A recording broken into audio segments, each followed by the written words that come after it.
오늘의 말씀은 마태복음 1장 2에서 17절입니다. 다 찾으셨으면 교독하겠습니다. 제가 한 절, 여러분이 한 절 교독하겠습니다. 아브라함이 이삭을 낳고 이삭은 야곱을 낳고 야곱은 유다와 그의 형제들을 낳고 유다는 다말에게서 베레스와 세라를 낳고 베레스는 헤스론을 낳고 헤스론은 람을 낳고 람은 아미나답을 낳고 아미나답은 나손을 낳고 나손은 살몬을 낳고 살몬은 라합에게서 보아스를 낳고 보아스는 룻에게서 오벳을 낳고 오벳은 이새를 낳고 이새는 다윗 왕을 낳으니라. 다윗은 우리아의 아내에게 솔로몬을 낳고 솔로몬은 로보암을 낳고 로보암은 아비야를 낳고 아비야는 아사를 낳고 아사는 여호사밧을 낳고 여호사밧은 요람을 낳고 요람은 우시아를 낳고 우시아는 요담을 낳고 요담은 아하스를 낳고 아하스는 히스기야를 낳고 히스기야는 므낫세를 낳고 므낫세는 아몬을 낳고 아몬은 요시아를 낳고 바벨론으로 사려져서 갈 때에 우시아는 여호냐와 그의 형제들을 낳으니라. 바벨론으로 사로잡혀간 후에 여고냐는 스알디엘을 낳고 스알디엘은 수르바벨을 낳고 수르바벨은 아비우스를 낳고 아비우스는 엘리야김을 낳고 엘리야김은 아소를 낳고 아소르는 사독을 낳고 사독은 아킴을 낳고 아킴은 엘리웃을 낳고 엘리우스는 엘리아사를 낳고 엘리아사는 마따를 낳고 마따는 야곱을 낳고 야곱은 마리아의 남편 요셉을 낳았으니 마리아에게서 그리스도라 칭하는 예수가 나시니라. 그런데 모든 대수가 아브라함부터 다윗까지 열려되어 다윗부터 바벨론으로 사로잡혀갈 때까지 열려되어 바벨론으로 사로잡혀간 후부터 그리스도까지 열려되더라. 아멘.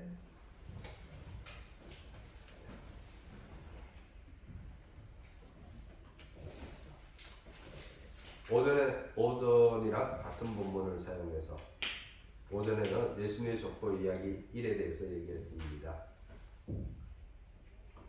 오전 예배에 이어서 계속해서 같은 본문으로 말씀을 전하는데 오전 예배 때는 이 마태복음 1장 1절의 말씀과 또 그 밑에 족보를 기록한 하나님의 목적 그리고 히브리어에서 나타나는 히브리어가 가지고 있는 특징을 사용해서 이렇게 마태가 이제 거기에 메시지를 담아 전한 말씀을 우리가 살펴보았습니다. 그러면 이제 오후 예배 때는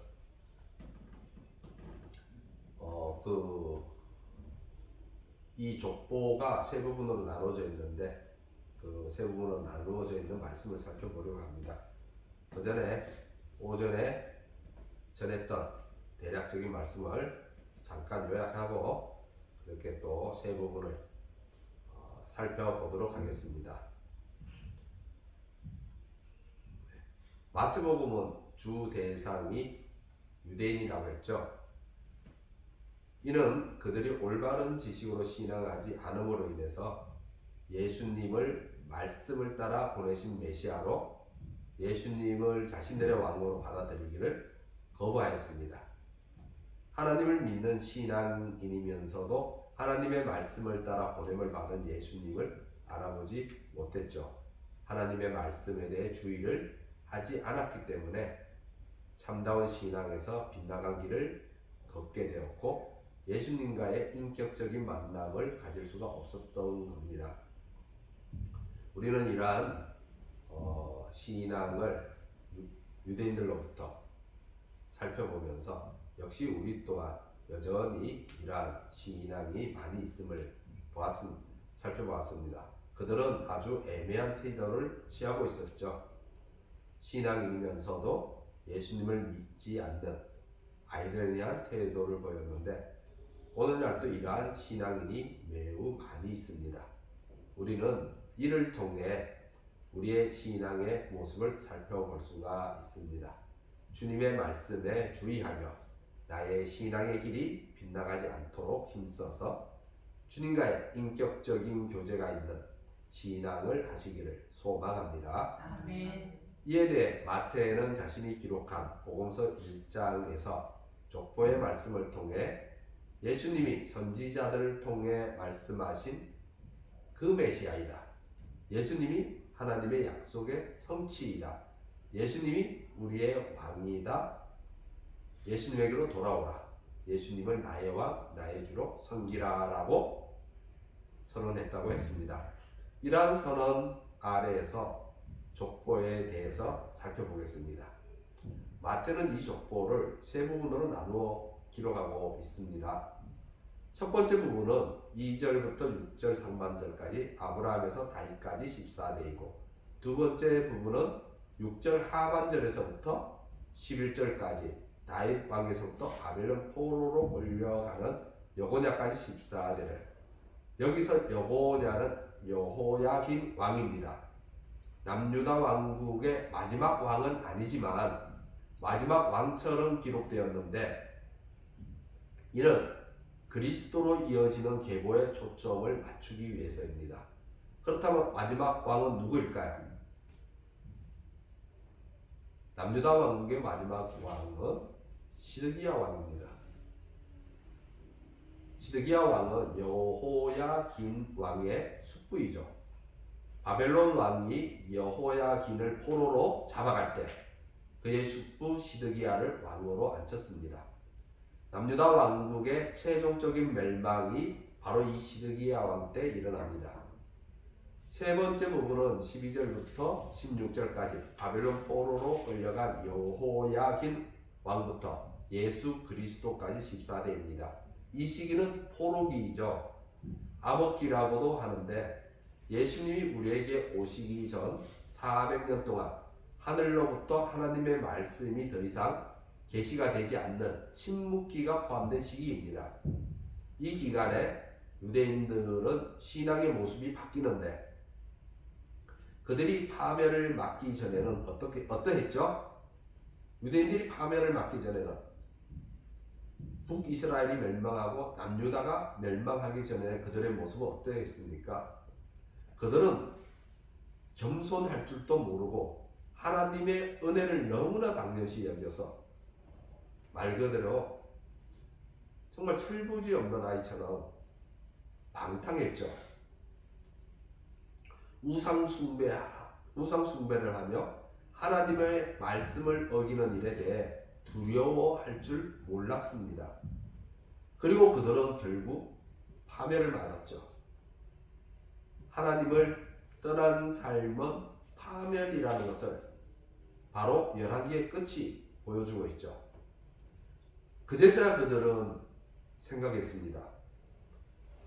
파멸을 맞은 이후에 우리에게 하나님이 계신데 우리가 왜 이렇게 되었는지, 하나님이 왜 자신들을 보호하지 않으셨는지 등등, 그들은 비탄과 슬픔 가운데 하나님의 말씀을 살피고 자신들을 돌아보게 됩니다. 그리고 유대인들은 해당을 중심으로 한 신앙을 하기 시작했고, 이는 오늘날 교회와 같아서 말씀 중심의 예배를 하나님께 드리기 시작했습니다. 그들이 그렇게 말씀 중심의 신앙을 하기 시작하면서 변한 것은 방탕함에서 경건함으로 돌아섰다는 겁니다.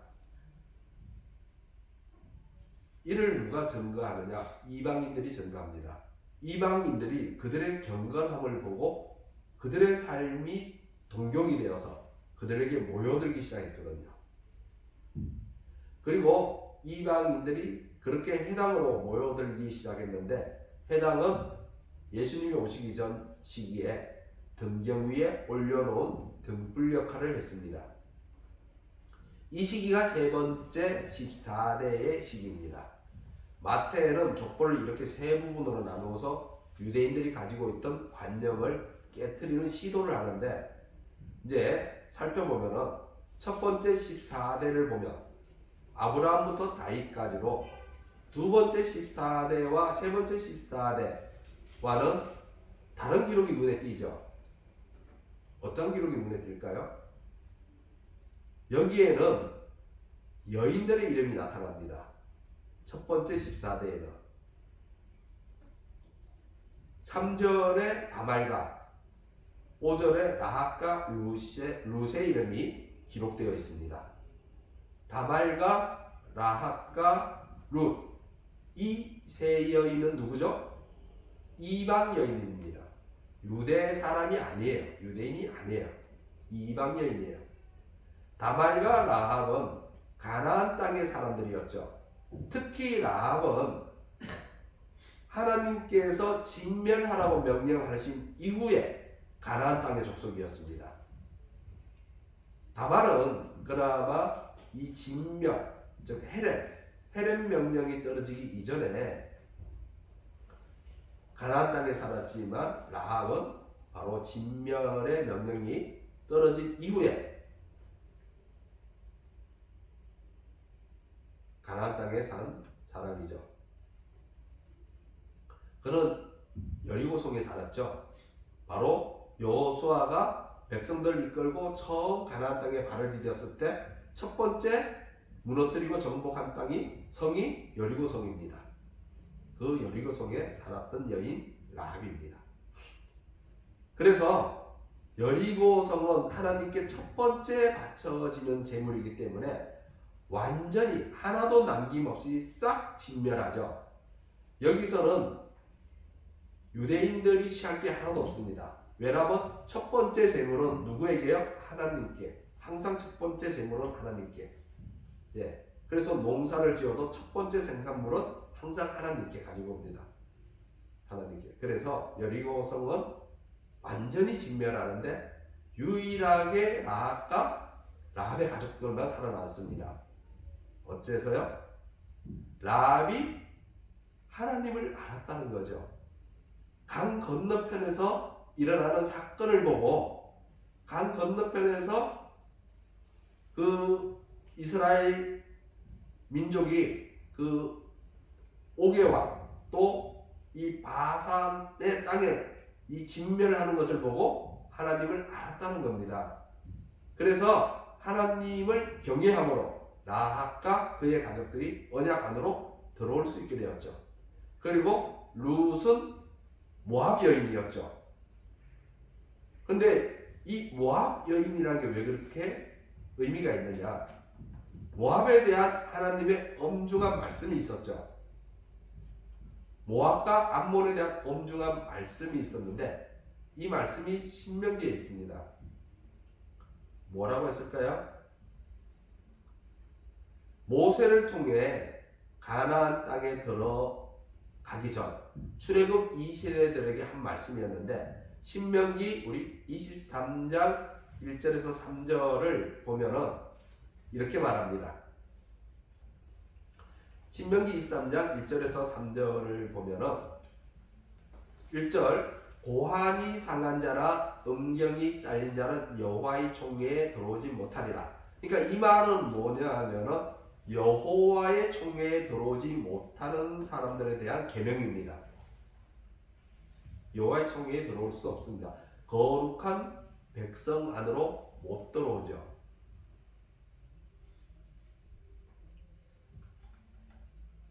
그 2절을 계속해서 보면은 사생자는 여호와의 총회에 들어오지 못하리니 10대에 이르기까지도 여호와의 총회에 들어오지 못하리라. 이제 여호와의 총회에 못 들어오는 사람들 누구죠? 고환이 상한 자, 음경이 잘린 자, 그리고 사생자. 이렇게 1절과 2절은 개인에 대한 규제였습니다. 근데 3절을 보시면 뭐라고 하냐면 암몬 사람과 모압 사람은 여호와의 총회에 들어오지 못하리니 그들에게 속한 자는 10대뿐 아니라 영원히 여호와의 총회에 들어오지 못하리라. 그죠? 계명에 뭐라고 되어 있죠? 네, 모압 여인, 모압 사람에게 속한 사람은 못 들어온다고 되어 있습니다. 그런데 룻은 들어왔죠. 그래서 하나님의 말씀은 조문으로 읽지 말라는 겁니다. 문자 그대로 읽으면 안 됩니다. 그 말이 가지고 있는 의미를 이해를 해야지 문자를 그대로 읽어버리면 유대인처럼 해석을 해버립니다. 그렇다면 하나님께서 이 계명을 주셨는데 만약에 룻이 여호와의 총회에 들어왔으니까 그럼 누가 잘못된 겁니까? 누가 잘못됐다고? 계명이 잘못됐다고 하나님의 말씀이 잘못됐습니까? 그건 너무 루시 잘못해 루시. 그러면 룻은 아무 상관이 없습니다. 왜냐하면 모르니까 이 말씀을. 그렇다면 이 룻을 받아들인 유대인들이 잘못됐습니까? 아니죠. 아무도 잘못되지 않았습니다. 아무도 잘못되지 않았고 문제는 하나님의 뜻을 살필 줄 알아야 됩니다. 그래서 여기서 보면 모압 사람에게 속한 사람은 영원히 여호와의 총회에 들어오지 못한다고 되어 있지만 룻은 들어왔습니다.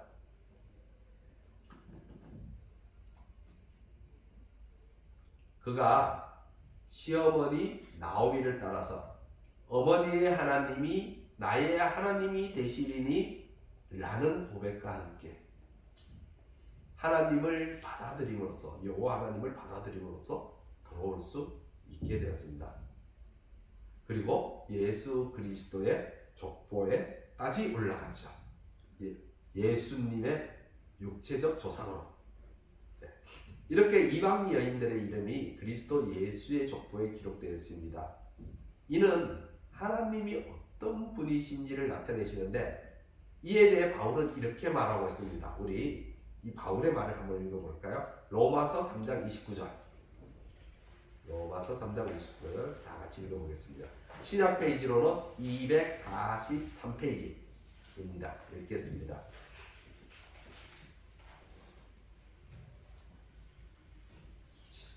네, 로마서 3장 29절. 네, 3장 29절. 신약 페이지로는 243페이지.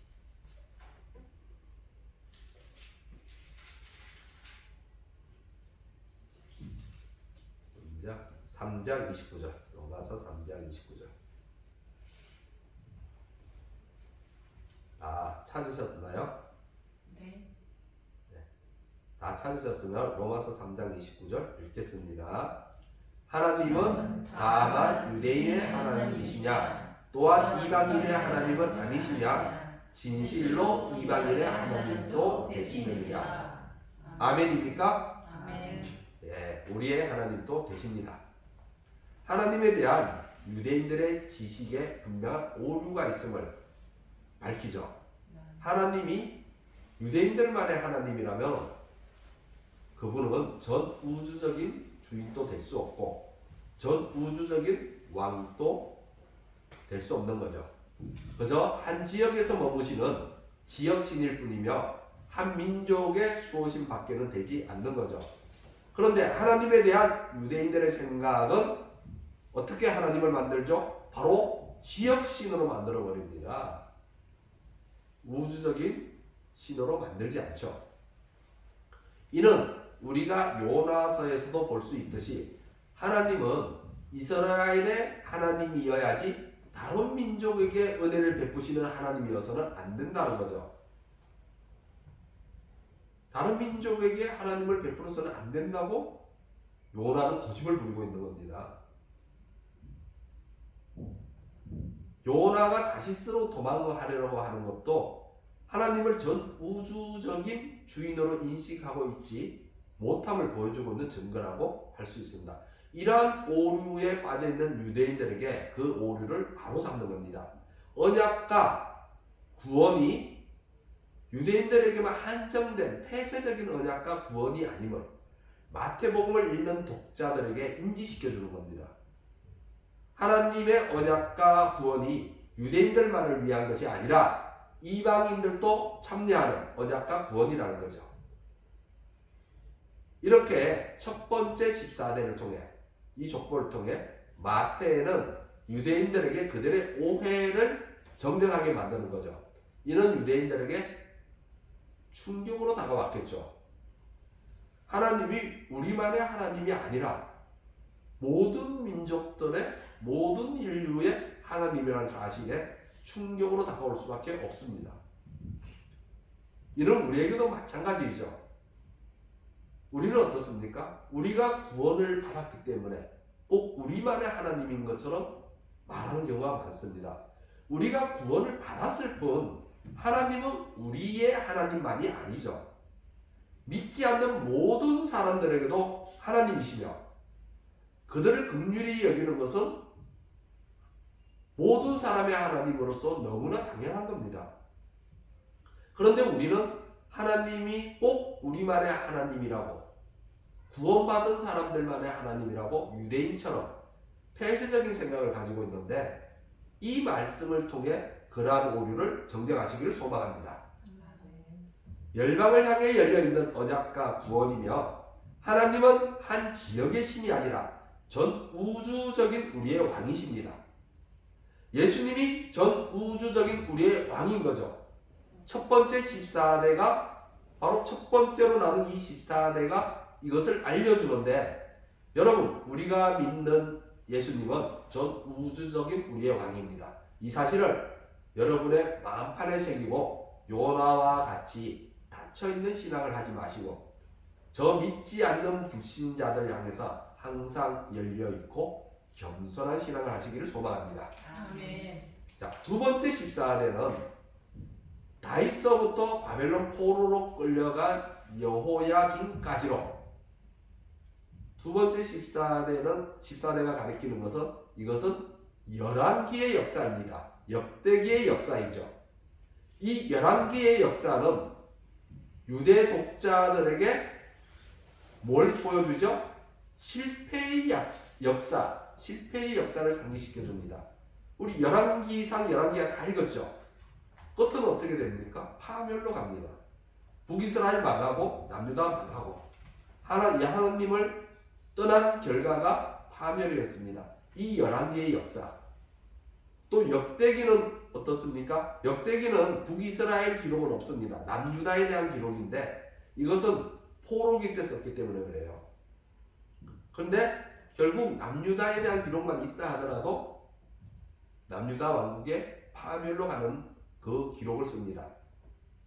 즉 실패의 역사를 상기시키죠. 6절 하반절을 보시면은 뭐라고 나와있죠? 우리야의 아내 그리고 솔로몬에 대한 이야기를 시작합니다. 우리 열왕기와 역대기 다 읽었으니까 우리야의 아내가 누구고 솔로몬의 그 잘못이 뭔지를 잘 알죠. 예, 잘 알고 있습니다. 우리야의 아내의 이름은 뭐죠? 우리야의 아내의 이름은 밭세바입니다. 예, 밭세바라는, 그런데 이 두 번째 14대, 두 번째 분류한 이 14대에 보면은 첫 번째 14대와 뭐가 다르죠? 첫 번째 14대는 여인들의 이름이 나옵니다. 근데 두 번째 14대에는 이 여인의 이름, 밧세바라는 이름은 나오지 않고 뭐로 기록을 하냐면 우리야의 아내라고만 기록하고 있어요. 이것은 왜 그렇게 하죠? 이 여인들의 이름을 기록한 첫 번째 14대의 족보와는 다른 메시지를 우리에게 전하고 있기 때문입니다. 그게 뭐냐면 밧세바라는 이름보다는 우리야의 아내라고 기록함으로써 다윗의 치밀한 계획된 범죄를 떠올리게 하는 거죠. 다윗의 범죄를 떠올리게 합니다. 다윗이 우리야를 어떻게 죽였습니까? 치밀하게 편지를 써서 최고 사령관에게 편지를 써서 전쟁 때 홀로 내보내서 죽게 만들죠. 이 다윗의 그 치밀한 범죄 계획을 떠올리게 하기 위해서 밧세바라는 이름보다는 우리야의 아내라는 명칭을 쓰는 거죠. 이는 범죄로 얼룩지는 실패의 역사를 유대 독자들에게 상기시키죠. 또한 솔로몬은 하나님의 사랑과 은혜를 부족함 없는 넘치는 복을 받았지만 그는 영적 분별력을 잃어버리고 혼미한 가운데 주객을 전도시켜 버렸습니다. 우리가 4세기에서 5세기, 그러니까 지금이 2000년인데 한 300년대 후반, 370년, 380년, 390년, 그리고 400년대 초반, 바로 이제 로마가 멸망을 얼마 앞두고 있지 않을 때, 그때 있었던 유명했던 교부가 있습니다. 아우구스티누스, 또 영어로는 어거스틴이라고 그러죠. 어거스틴이라는 이름은 좀 들어봤죠. 어거스틴. 근데 이게 라틴어로는 아우구스티누스라고 합니다. 이 아우구스티누스가 말하기를 이용과 즐김에 대해서 가르침을 우리에게 줬는데, 우리에게 있어서 즐겨야 하는 대상, 즐김의 대상이 있고 이용해야 하는 대상, 이용의 대상이 있습니다. 즐김의 대상이 되는 것은 우리를 행복하게 만들고, 이용의 대상이 되는 것은 행복하게 되려는 우리의 노력을 돕는 것인데, 우리는 우리를 행복하게 만드는 것에 안주해야 합니다. 즉 이용의 대상이 아니라 즐김의 대상에 안주해야 하는 거죠. 근데 이것이 뒤바뀌어서는 안 된다는 건데, 이것이 뒤바뀐다는 거죠. 우리의 진정한 즐김의 대상은 누구입니까? 하나님이지 않습니까? 우리는 하나님을 생각할 때면 마음이 즐거워야 하는데, 우리는 하나님을 생각하고 예수님을 생각할 때, 주님께 예배하러 나올 때 마음이 즐겁고 기쁘고 해야 되는데, 이것을 즐길 수 있어야 되는데 그렇지 못하다는 거죠. 이것이 뒤바뀌어서. 그래서 무엇을 즐기죠? 세상의 것을 즐기는 것을 더 좋아합니다. 세상의 것은 마음을 즐겁게 하고 세상의 것으로 마음의 위로를 얻지만, 하나님께 나와서 예배하는 것으로는 즐거움이 잘 없고, 하나님께 나와서 기도하는 것으로 잘 기쁨을 얻을 수가 없습니다. 지금 이것이 바로 제약된 우리가, 타락한 우리가 바뀌어져 있다는 거죠. 그러나 이것이 이제 회복이 되면은 자리를 잡는다는 거죠. 정상으로 우리가 하나님만을 즐거워하게 되고, 하나님을 생각하면 너무 즐거운 거죠. 우리가 예배를 하고 나오는 것이 너무 즐거운 거죠. 하나님의 일을 하는 것이 너무 기쁜 겁니다. 이렇게 세상의 것은 이용의 대상이 되어야 하는데, 그런데 그것이 즐김의 대상이 되어버렸다는 거죠. 하나님 안에서 안주하고 행복을 누리기에 세상의 것은 단지 일시적인 수단이 되어야 한다는 거죠. 그런데 이것이 뒤바뀌어서 일시적인 수단이 즐김의 대상이 되어버리고, 즐김의 대상이 수단이 되어버리는데, 솔로몬이 바로 이렇게 뒤바뀐 신앙을 하게 된 거죠. 이러한 뒤바뀐 신앙은 곧 하나님을 거부하는 행위인데, 오늘날 이렇게 뒤바뀐 신앙을 가리켜서 뭐라고 하죠? 오늘날 이렇게 뒤바뀐 신앙을 가리켜서 기복신앙이라고 합니다. 하나님에게 신앙하러 나오지만 물질을 더 추구하죠. 여전히 오늘날 그리스도인들에게도 즐김의 대상과 이용의 대상이 뒤바뀐 신앙을 하는 사람들이 많이 있습니다. 우리는 이러한 신앙에서 영적 분별력을 회복하여 우리 자신을 지켜내야 합니다. 이로 인해 나라가 갈라지고 왕들의 역사 속에서 계속해서 반복되는 범죄는 결국 파멸에 이르는 인간 왕들의 실패를 보여줍니다. 즉 11개의 역사는 영적 분별력을 잃어버린 시대의 역사이었던 거죠. 유대인들의 참된 왕에 대한 거부, 하나님을 떠난 삶의 결과를 기억의 저편에서 마태가 꺼내들었습니다. 또한 유대인들의 기억 속에 가장 훌륭했던 왕이 누구죠? 맞습니다. 유대인들의 기억 속에 가장 훌륭했던 왕이 다윗입니다. 그런데 그 다윗 왕조차도 실패의 역사의 한 축을 이룬다는 사실을 바로 이 우리아의 아내를 통해 각인시키고 있습니다. 유대인들에게는 충격이 될 수밖에 없죠. 그들은 지금까지 다윗이 그들의 우상이었습니다. 다윗 왕조차도 연약한 죄인으로 구원을 받아야 하는 한 사람일 뿐이었던 거죠. 이는 그동안 유대인들이 붙들고 있던 그 우상과 같은 생각들을 내려놓아야 한다는 것을 권면받고 있는 것인데, 이는 이스라엘의 열왕기의 역사 속에 그나마 자랑스럽다고 생각했던 것들이 수치로 바뀌는 경험을 하게 되는 겁니다. 마태가 이 두 번째 14대를 기록하면서 바로 유대인들에게 이러한 감정을 넣어주는 거죠. 이는 여전히 우리 가운데 있는 모습들이죠. 이 우상과 같은 생각들이 꽤 많이 있습니다. 뭐 구체적으로 말은 하지 못해도 사람을 신앙하고 있는 모습 말입니다. 누가 너무 훌륭하기 때문에, 또는 누가 너무 말씀을 잘 전하기 때문에, 이렇기 때문에 우리가 궁극적인 목표인 대상인 하나님을 신앙하지 않고 중간에서 멈춰버리고 이 정말 목사와 하나님을 구별하지 못하는 영적 어둠에 갇혀 있는 사람들이 꽤 많습니다. 그래서 어떤 교회는 뭐 딱히 이름을 지정할 수 없는 어떤 교회는 정말 그 영상을 보면 목사가 머리 막으라니까 주르륵 막 머리도 받고 막 그 정말 그 모습이 너무 아니 목사를 신격화해 버리는 아주 특이한 이 신앙이 여전히 우리 사이에서도 많이 있습니다. 영적 어둠에 갇혀 있는 사람들입니다. 이는 파멸을 향하는 빗나간 길일 뿐이죠. 이러한 분들은 빨리 말씀의 빛을 통해 영적 어둠에서 탈출해야 합니다.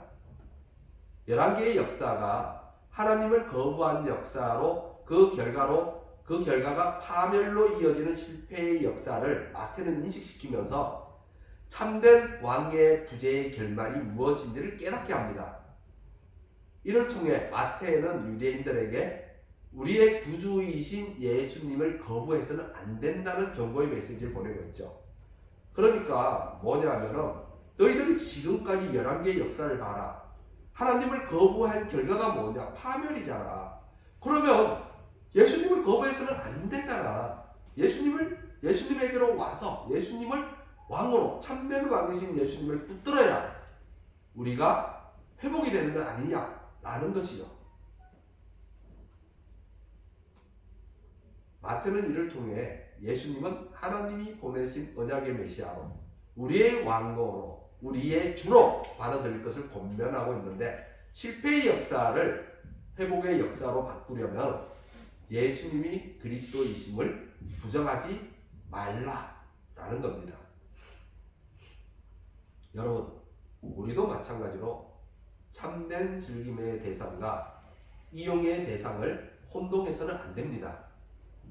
이 둘 사이에서 우리의 마음이 자꾸 미혹을 받으면 영적 분별력을 잃어버리는 혼미해지는 솔로몬의 행적을 따라가게 됩니다. 솔로몬의 행적을 따라가서는 안 되겠죠. 우리의 참된 즐김의 대상에 대한 바른 영적 분별력으로 항상 하나님 안에서 우리의 순수한 행복을 만들어가는 여러분이 되셔야 합니다.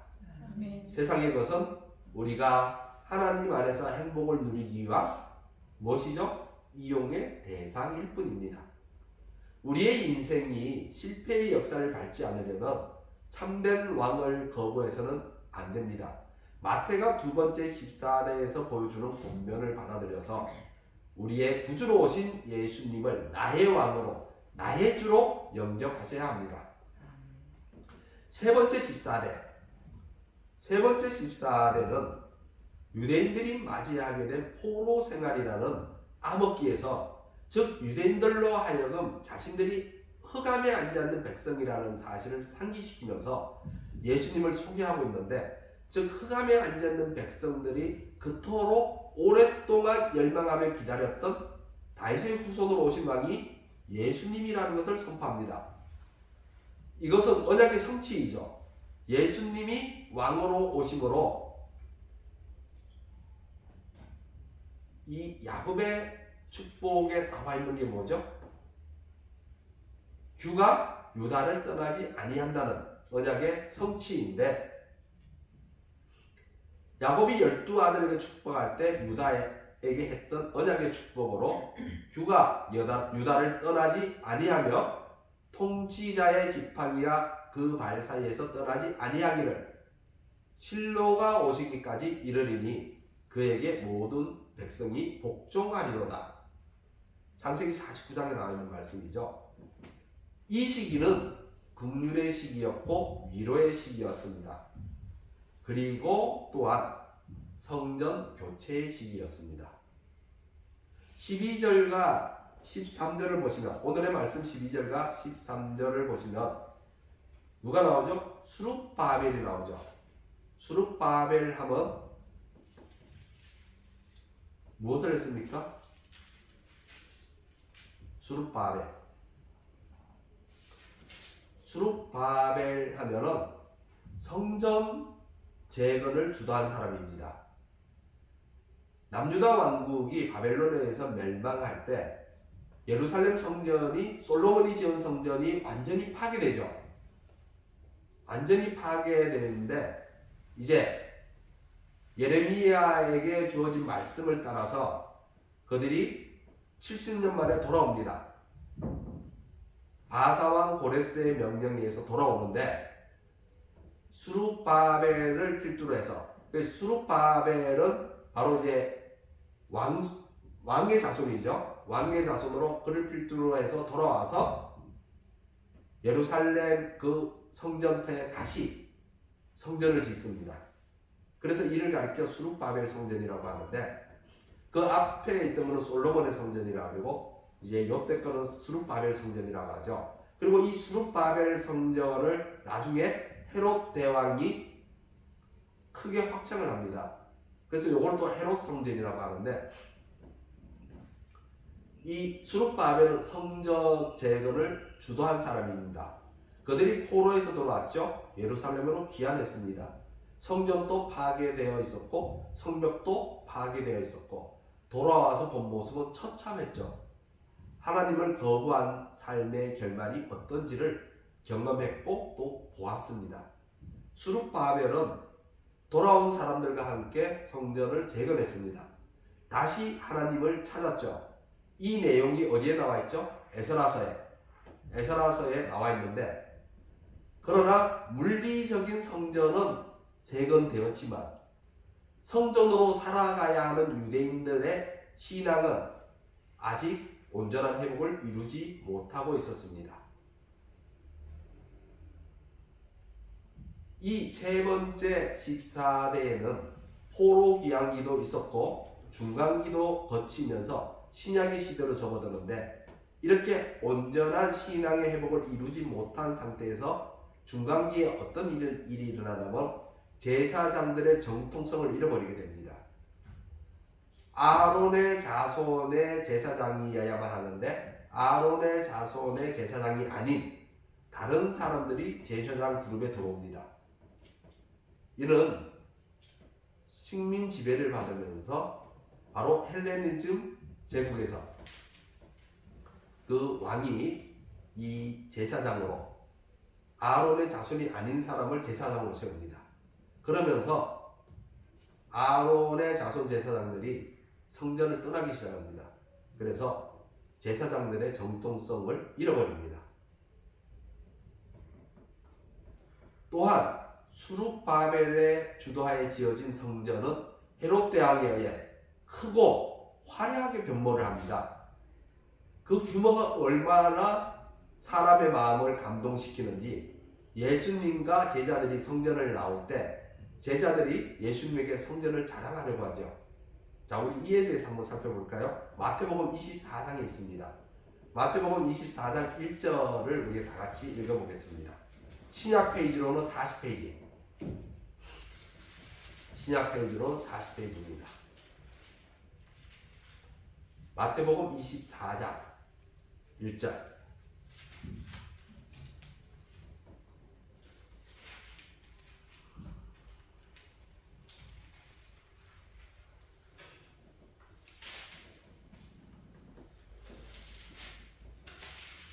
마태복음 24장 1절 신약 페이지 40페이지.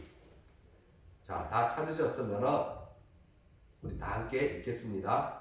예수께서 성전에서 나와서 가실 때 제자들이 성전 건물들을 가리켜 보이려고 나오니 그대로 두시면 됩니다. 제자들이 성전을 예수님께 자랑하려고 합니다.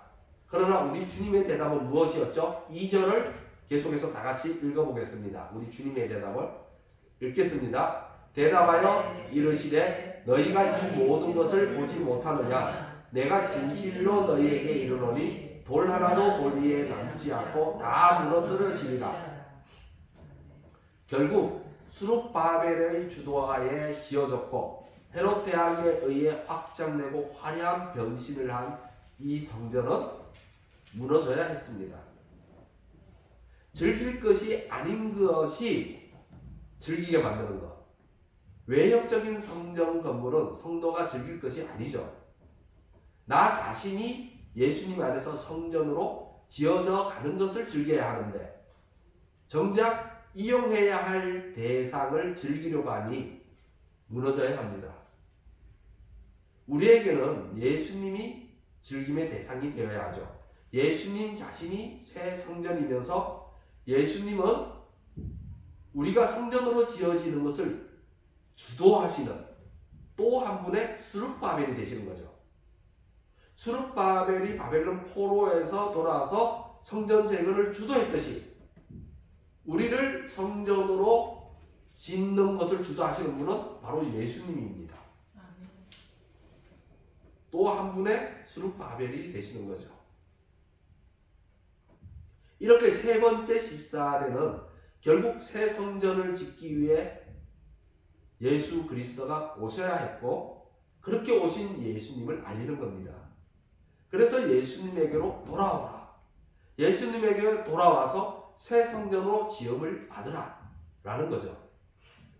이렇게 하나님께서 마태를 통해서 족보를 기록하게 하셔서 유대인들에게는 오랫동안 기다려왔던 메시아로서 예수님에게서 새 성전을 지음을 받고 그러면 이방인들에게는 온 우주의 구주가 되시는 예수님에게로 나와서 새 성전의 지음을 받고 그리스도인들에게는 우리와 같은 그리스도인들에게는 새 성전을 지으시는 하나님 나라의 약속이 성취되었다는 것을 알림으로 계속해서 새 성전으로 지음을 받아 나가라는 겁니다. 여러분, 마태를 통해 기록한 예수님의 족보의 이야기를 통해서 우리는 예수님이 선지자를 통해 말씀하신 그 메시아이다. 예수님이 하나님의 약속의 성취이다.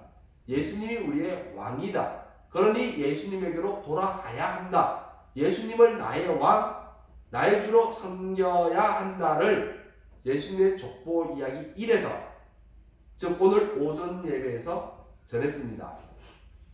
그리고 지금 예수님의 족보 이야기 2에서는 내가 가지고 있는 관념을 깨트리라고 합니다. 하나님은 온 우주의 하나님이십니다. 유대인들만의 하나님이 아니듯이 구원받은 우리만의 하나님도 아닙니다. 모든 족속과 모든 인류의 하나님이시죠. 그 하나님이 바로 두 번째 14대 즉 인간왕의 실패의 역사를 딛고 오셔서 새 성전을 지으시려고 합니다. 하나님이 지으시는 새 성전이 되십시오. 유대인들은 약속을 따라서 메시아로 오신 예수님에게서 새 성전으로 지음을 받고 이방인들은 온 우주의 왕이 되시는 예수님에게로 나와서 새 성전으로 지음을 받고 그리고 우리 성도들은 하나님 나라의 약속이 성취되었음에 붙잡혀서 새 성전으로 계속해 지어져 가십시오. 계속해서 새 성전으로 지어져 가는 여러분이 되시기를 주님의 이름으로 축원합니다. 아멘. 기도하겠습니다.